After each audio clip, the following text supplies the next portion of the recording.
I grew up in a pretty traditional Southern California home where many of Friday nights we were ordering pizza. Pretty standard pepperoni, sausage. In fact, my husband Matt and my son Ethan, that's their go-to. Although Matt loves to take half of it and add black olives, which, I'm a no olive kind of gal. It's fine though, because my daughter Reese and I, we love margarita pizza. That's our favorite.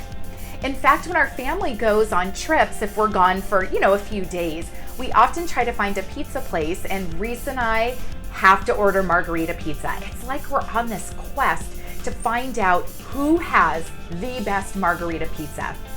And so far, we have found it's actually the place in our own neighborhood. We love their margarita pizza.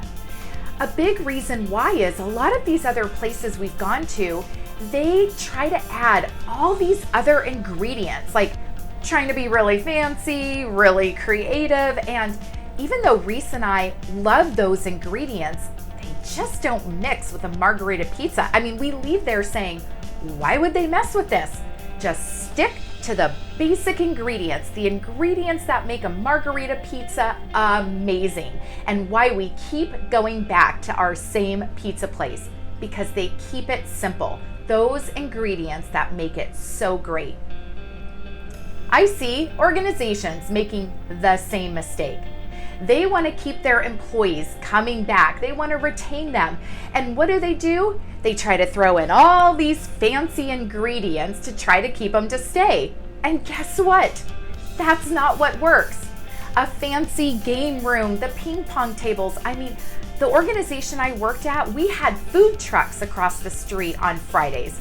Yeah, that was really cool, but it's not what made me stay at the company I worked for. So stop trying to find all these fancy ingredients to keep your employees coming back and staying engaged in your company, and just stick to the basic ingredients. I'm going to give you the four ingredients that are going to help you retain your employees. Number one, humanity. You've probably heard me talk about this over and over again. Your employees are human beings. Stop treating them like numbers. They have their own experiences, thoughts, feelings, emotions. Get in touch, know what makes them tick. Treat them as individuals, as human beings. Number two, flexibility. Flexibility. I know that we are going into a lot of hybrid situations. That doesn't necessarily mean you're offering flexibility as the employee, the individual would like to see it. So are you allowing them to choose which days they can come into the office? Maybe it's not every week that they get to choose, but once a month, can we have some flexibility in those decision-making processes? Number three ingredient, the third ingredient, is opportunity. Do your employees see opportunity for development, for advancement, for growth? When employees think that they're going to be stuck in their same skill set, their same position, possibly same team, they will leave. So you've got to be able to show that there's opportunity for growth and development. And then finally, the fourth ingredient is intentionality. Kind of a fancy word here for our basic ingredient, but intentionality. Are you as a leader being intentional with your interaction with your employees, with your team members? Are you intentional in how you treat them with humanity? Are you intentional how you work with them on flexibility and individuality? Are you intentional with how you talk about their development, their opportunity for growth?